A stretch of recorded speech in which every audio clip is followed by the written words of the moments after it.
Hello, welcome back to our channel, where we explore the deepest and most terrifying mysteries of the world. Today, we have content that will chill even the bravest.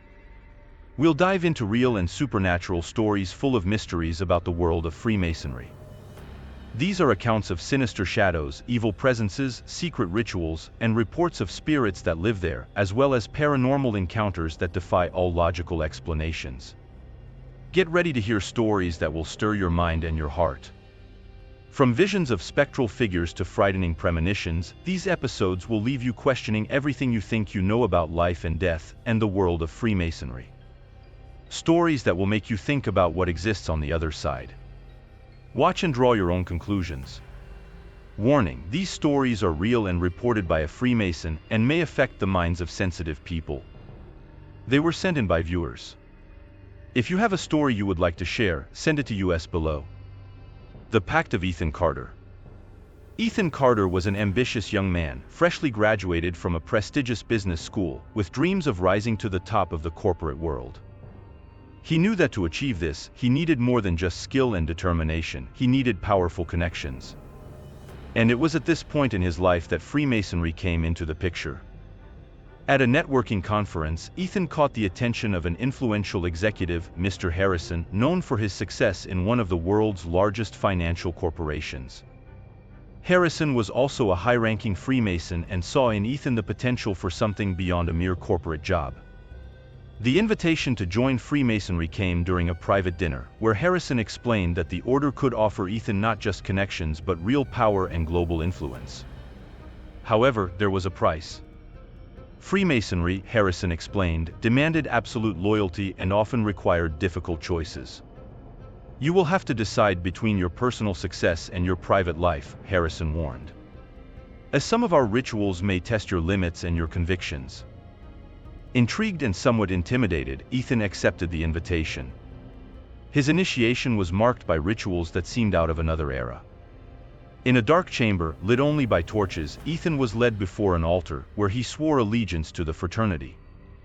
The ritual included the marking of his skin with secret symbols and the consumption of a dark drink he was told contained the blood of the order's founders, a test of both courage and submission.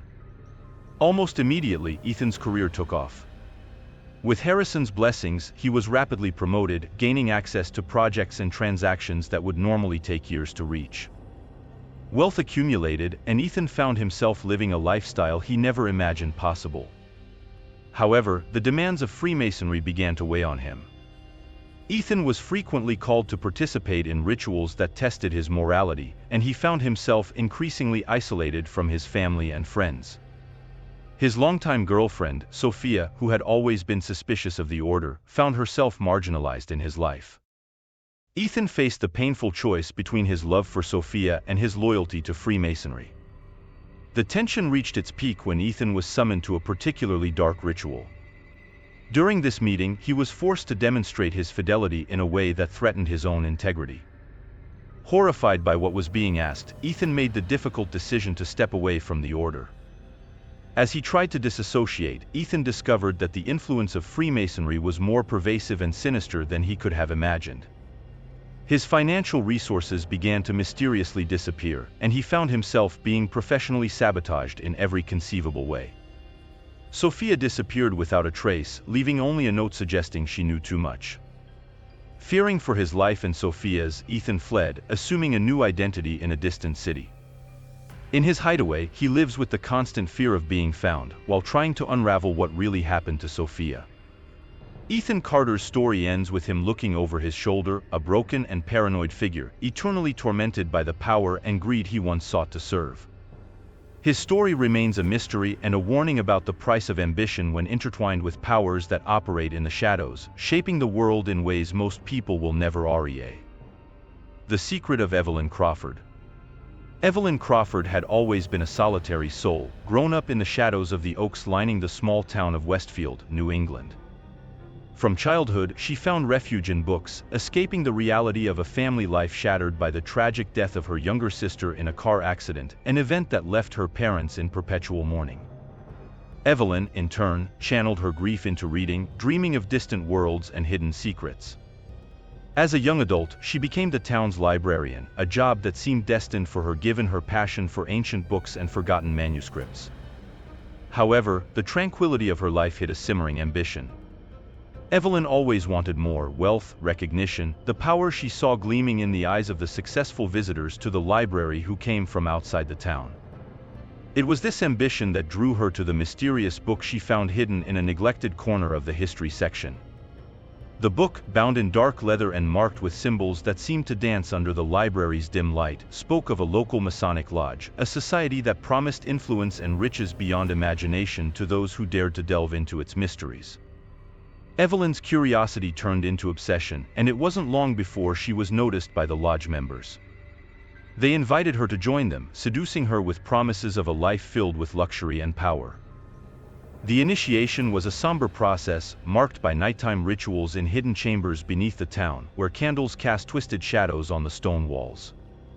Evelyn was subjected to ordeals that tested her spirit and sanity, but the promise of abundance kept her steadfast. For a while, she enjoyed the materialism she had always desired: expensive clothes, trips to exotic places, and a bank account that never seemed to empty. However, Evelyn's new life came with a price she hadn't anticipated. She began to notice that each member who tried to leave the lodge met a horrifically tragic end. Fear began to erode her existence. Wealth and power lost their luster as she realized she was caught in a web from which there was no escape. Desperate to return to her old life, Evelyn began searching for a way to free herself from the pact. It was during a stormy night, as she rummaged through old records in the damp basement of the library, that she heard footsteps behind her. The light flickered and went out, enveloping her in darkness.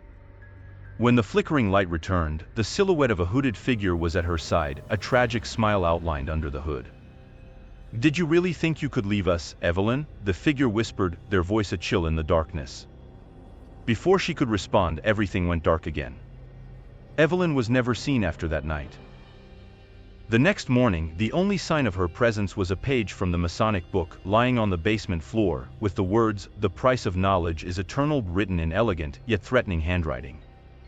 The town never spoke of Evelyn again, and the book disappeared as mysteriously as it had appeared.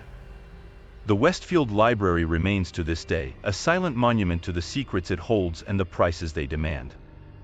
The return of Jonathan Greer. Jonathan Greer always felt there was a veil of mystery surrounding his family, particularly his uncle, Robert Greer, a man of imposing presence and unsettling gaze who died under inexplicable circumstances. It was said that Robert had committed suicide, but whispers among family members suggested a more sinister fate. They murmured about the influence of Freemasonry, an organization to which Robert had devoted his life and which, according to rumors, demanded too high a price for its secrets. When Jonathan inherited his uncle's house in South Dakota, he returned to the town with a sense of desolation, aware that there were hidden stories in the dark corners of that ancestral mansion. The house, with its wooden structures that creaked with the wind and corridors that seemed to whisper secrets, seemed to have a life of its own, pulsing with the echoes of the past. During renovations, Jonathan discovered a secret room behind a bookshelf in the library, a sanctuary for Masonic artifacts and his uncle's diaries. The diaries detailed ancient rituals and Robert's initiation, marked by nighttime ceremonies where the fire from torches cast dancing shadows over hooded figures, and oaths that bound one's soul to the fate of the lodge. The initiation, described as a painful rebirth, revealed promises of power and veiled threats against those who dared to betray the circle. With each page turned, Jonathan felt the weight of invisible gazes upon him. Phenomena in the house intensified, shadows chased the corridors at night, and whispers filled the air, speaking in forgotten tongues. One day, while exploring the diaries, he read about a specific ritual that spoke of eternal payment for those who saw the secrets but chose to abandon the fraternity. That night, a brutal storm isolated the house from the rest of the world. The electricity failed, and in the pulsing darkness, a hooded figure emerged in the main corridor. The presence was almost palpable, and the voice that emerged from the hood was both familiar and terrifying.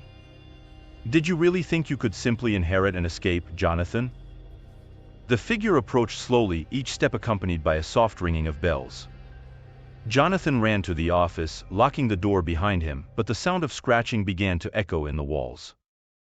By dawn, silence returned as abruptly as it had been broken. The next morning, neighbors, concerned about the prolonged silence, broke down the door. They found Jonathan lifeless, fallen in the office, with the last diary of Robert open beside him. His body was marked with ancient symbols, a mute warning that Freemasonry not only commanded in secret but demanded a price that only the very brave or the terribly foolish would attempt to avoid. The news of his death spread quickly but was shrouded in a veil of mystery and fear, a somber reminder that there are truths in this world that are too powerful and dangerous to disturb. Jonathan Greer became yet another story whispered in the shadows, a cautionary tale for those who dare to unravel the secrets of Freemasonry. As news of Jonathan's death spread, the local community was enveloped in an aura of awe and suspicion. Many believed that Freemasonry was involved, but few dared to speak openly about their suspicions. Greer's house, already imposing and somber, became a symbol of warning in the town, with residents avoiding passing near it, especially at dusk. In the weeks following, the investigation into Jonathan's death was marked by strange interruptions and inconsistencies. Documents disappeared, and witnesses suddenly changed their stories or left town without a trace. The police chief, a serious and until then determined man, began to appear nervous and distracted, muttering about pressures from higher-ups. Meanwhile, inside Greer's house, even stranger phenomena began to occur. New residents, drawn by curiosity and the inexplicably low price, reported hearing voices whispering through the walls at night, discussing ancient secrets and future misfortunes. Personal objects disappeared or were found in impossible places, and the cold inside the house seemed to penetrate the bones, regardless of the season. A group of paranormal investigators, drawn by the stories surrounding the property, decided to conduct a nighttime vigil. They set up cameras and audio recorders in various rooms, hoping to capture evidence of the supernatural. What they found exceeded any expectations. The cameras captured shadows moving against logic, and the recorders picked up a deep, booming voice repeating a warning. The veil between the worlds is thin here, and the price of knowledge is the soul. As dawn broke, the investigators were pale and silent, unanimously deciding never to return to the house. One of them later described the experience as staring directly into the abyss, where the abyss stares back at you. The video of the shadows and the audio recordings were archived, deemed too disturbing to be released to the public. Greer's house remained closed after that night, with the town slowly building a wall of silence around it. The few who remember the events speak of them only in hurried whispers, fearing that mere mention might attract unwanted attention from the forces Jonathan Greer attempted to challenge. Jonathan left a legacy not only of wealth and knowledge but of a dark warning about the dangers of unearthing secrets that should remain hidden. In South Dakota, the line between legend and reality is thin, and the Greer house is a constant reminder that, in some cases, the deepest mysteries are those that command everything, silently watching, waiting for the next unsuspecting soul daring to unravel their secrets. The Altar of Madison. Madison Langley was known in her circle of paranormal enthusiasts as a fearless investigator, whose passion for uncovering the darkest secrets led her to the most remote and forgotten corners of the world. Her trip to the Arizona desert was motivated by rumors of an abandoned Masonic altar in a town that, according to records, had disappeared from the map decades ago, known only as Shadow of the Needles. Upon arrival, Madison found a town that seemed frozen in time, with crumbling buildings and streets covered in sand. In the town center, there was a chapel with a striking altar, covered in Masonic symbols and Latin inscriptions that spoke of immortality and power. The atmosphere of the place was charged, each shadow seemed to hide a secret, and every whisper of the wind brought a shiver. Intrigued and somewhat disturbed, Madison set up her cameras around the altar and decided to spend the night, hoping to capture something that could prove that the legends were more than just stories. As the night progressed, the temperature dropped and the surrounding desert became a dark and silent void. At 3 a.m., her cameras began to capture mists of strange shapes and shadows that moved independently of natural laws. Then, hooded figures appeared suddenly in front of the altar. They began a ritual, speaking in a low chorus that did not seem to come from their mouths but from the air itself. Fear took hold of Madison, and a sense of imminent danger made her run. At the altar, she noticed a medallion glowing with its own light. On impulse, she grabbed it before fleeing. As soon as the medallion touched her skin, a wave of cold ran through her body, and visions of future disasters flooded her mind. In the days that followed, Madison was haunted by vivid nightmares and inexplicable accidents. She began to investigate the history of the medallion and discovered it had belonged to the town's founder, a renegade Mason who was cursed by his brethren after attempting to expose the darkest secrets of the order. Determined to end the curse, Madison returned to the town of Shadow of the Needles with the medallion. She tried to return it to the altar, hoping that this would end her torment. However, when she placed the medallion back, the hooded figures appeared again, this time acknowledging her presence. "You cannot return what has already been taken," said the central figure, his voice as cold as death. "The medallion has chosen you, and now you are one of us." Madison, realizing she had no way out, challenged the figures. "I reject your curse and all that you represent," she declared, throwing the medallion onto the altar floor and smashing it with a heavy stone. With the destruction of the medallion, a deafening scream echoed through the chapel and the figures dissolved into mist. Madison felt the air around her clear and the curse lift from her shoulders. She left Shadow of the Needles at dawn, with a sense of victory, but also a deep sadness. Madison knew she had narrowly escaped and that many before her had not been so fortunate. Her return to normalcy was slow, as every shadow and every whisper reminded her of the night at the altar. Madison continued her paranormal investigations, but with a new perspective on the dangers of unearthing the past. She became an advocate for respecting the secrets that some forces of the universe have chosen to hide, teaching others that not all power or knowledge is worth the risk. The story of the Masonic medallion remained a somber reminder, a dark chapter in her career that she rarely discussed, but never forgot. The Pact of Samuel Holloway. Samuel Holloway, a renowned historian with a deep expertise in the influence of Freemasonry on the founding of the United States, always found himself enveloped in mysteries and conspiracy theories. It was believed that such organizations, far from the public eye, shaped not only nations but the course of human history. His research took him to many dark places, but none as disturbing as what he would encounter at that conference in Philadelphia. During the event, an enigmatic man, whose eyes seemed to hide centuries of secrets, approached Samuel with an irresistible offer: access to documents that had never before been seen by the public or academics. The price? Samuel had to join the local Masonic lodge. Driven by a mix of academic curiosity and a thirst to uncover the truth, he accepted, unaware that he was stepping onto ground many considered sacred and dangerously protected. Samuel's initiation was marked by rituals that seemed anachronistic but were laden with palpable power. At the center of a hidden chamber, he was led to swear allegiance, not just to the lodge, but to its ideals and secrets. The following weeks unveiled the promised documents. They were ancient texts, star maps, and scrolls that spoke of prophecies and powers beyond human comprehension, including macabre predictions involving his own descendants. The documents revealed an intricate web of Masonic influence that stretched across governments and realms, suggesting that many world leaders were, in fact, members of the order. The implication was clear: Freemasonry not only influenced, but in many cases, controlled world events. It was a shocking revelation, placing Samuel in a perilous position, as he knew too much. As time passed, Samuel began to notice he was being followed. Dark figures watched him from a distance, and he received silent phone calls in the middle of the night. His discomfort grew into palpable terror when he began to have hallucinations, visions of his ancestors warning him about the danger of his quest for knowledge. Desperate to free himself from what he now perceived as a curse, Samuel attempted to destroy the documents. On a rainy night, he set fire to the papers in his office, hoping that with them would burn also the obligations and threats that had corrupted his life. But strangely, the documents seemed immune to the flames. They did not burn; instead, they glowed intensely, as if fueled by the fire itself. The climax of his struggle came when Samuel, cornered by his own terror and the constant surveillance of the shadows that now inhabited his life, decided to confront the lodge. In a final meeting, he declared his intention to leave the order, renouncing all its secrets and powers. The response was a sepulchral silence, followed by a single sentence that resonated like thunder in his mind: "No one leaves the Grand Lodge." That night, Samuel disappeared.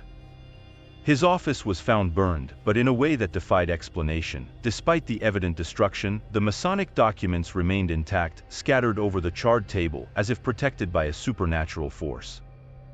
Samuel was never seen again, and his story became a whispered warning among those who dare challenge the established order. Samuel Holloway's legacy lives on not just in the memory of his research and discoveries but also in the silent fear that now permeates academia about the true powers that govern our world. He is remembered not only as a historian but as a man who looked too long into the eyes of truth, a truth many believe is better left hidden. The fate of Alice Munro. Alice Munro was a young woman full of dreams and aspirations living in the bustling city of New York. Working as an escort to pay the bills, Alice always knew she deserved something better for herself, fueling the dream of one day opening her own cosmetics company. Her beauty was unmatched, a blend of classic features with a gaze that seemed to see through the soul, which did not go unnoticed. One day, while working at a luxurious Manhattan hotel, Alice was approached by an elegant man with a smooth talk and penetrating gaze. He introduced himself as Mr. Landon, a successful businessman and influential member of Freemasonry. Landon was fascinated not only by Alice's beauty but also by her intelligence and determination. He made her an offer: if Alice agreed to join a special Masonic lodge and participate in its rituals, he would ensure the investment needed to start her business. Driven by the opportunity to change her life, Alice accepted the offer and was quickly initiated into the Masonic rituals. These were not mere ceremonial gatherings. They involved ancient practices that promised power and protection, including rituals that tested her courage and loyalty, even going as far as drinking what they claimed to be packed blood, to seal her devotion to the order. In a short time, Alice saw her fortunes dramatically change. With financial backing from Landon, she launched her company, which quickly thrived, transforming her into a rising star in the business world. However, the cost of her new life soon became evident. As her wealth and status grew, personal tragedies began to haunt her. First, it was the mysterious illness of her beloved sister, followed by the loss of her best friend in an unexplainable car accident. With each tragic event, Alice began to see the sinister pattern behind her gains. She realized that the price of her rise was tied to losses in her personal life, a macabre pact she had unwittingly accepted by drinking the blood during the Masonic ritual. Desperate to free herself and save those she still loved, Alice confronted Landon, demanding to be released from her commitments to the lodge. Landon, with a cold smile, simply reminded her that the pacts with Freemasonry are eternal, and that her renunciation could cost much more than she was willing to pay. Days after the confrontation, Alice suffered a terrible accident. Her last memory before losing consciousness was seeing a hooded figure at the wheel of the car that hit her. She survived, but was confined to a wheelchair, with her mobility and independence drastically reduced. Alice Munro had climbed the social ladder quickly, driven by ambition and the allure of a promise of power and wealth. With each new success, however, the shadows around her seemed to deepen, creating a cloak of fear and paranoia that slowly began to suffocate her. After the terrible accident that left her confined to a wheelchair, Alice realized that her life had become the stage for a sinister game controlled by hidden forces. The luxurious apartment she had purchased with her newfound wealth, once a symbol of her freedom and success, now seemed like a Gothic prison. Unexplained sounds echoed through the vast rooms at night, indecipherable whispers, footsteps in empty rooms, and the distant sound of chains dragging across the cold marble floor. It was as if the walls were imbued with the dark essence of the rituals in which she had been initiated. Alice began to see figures in the corners of her vision, hooded figures that disappeared when she tried to look directly at them. Most disturbing were the mirrors. Each reflection seemed to distort her image, sometimes showing her surrounded by dark figures, or worse, displaying her face with grotesque expressions she never made. The loneliness exacerbated her terror. Each silent phone call, each knock at the door with no one on the other side, fueled her growing despair. Alice knew she was being watched, punished for her attempt to renounce the ties she had so recklessly accepted. The weight of isolation was palpable, and her mental health began to fragment under the relentless pressure of fear and guilt. On a particularly dark night, as the rain violently beat against the windows of her apartment, Alice had a vision that froze her soul. In the blurred reflection of the window, she saw herself standing, unconfined by the wheelchair, surrounded by lodge members in their ceremonial attire. They watched her with critical eyes, and one of them, who closely resembled Landon, approached and whispered, "You can never leave us, Alice. You are ours now, in body and soul." Panic made her scream, but no sound came out. Her voice was as confined as her body. The next morning, exhausted and defeated, Alice made the only decision she had left.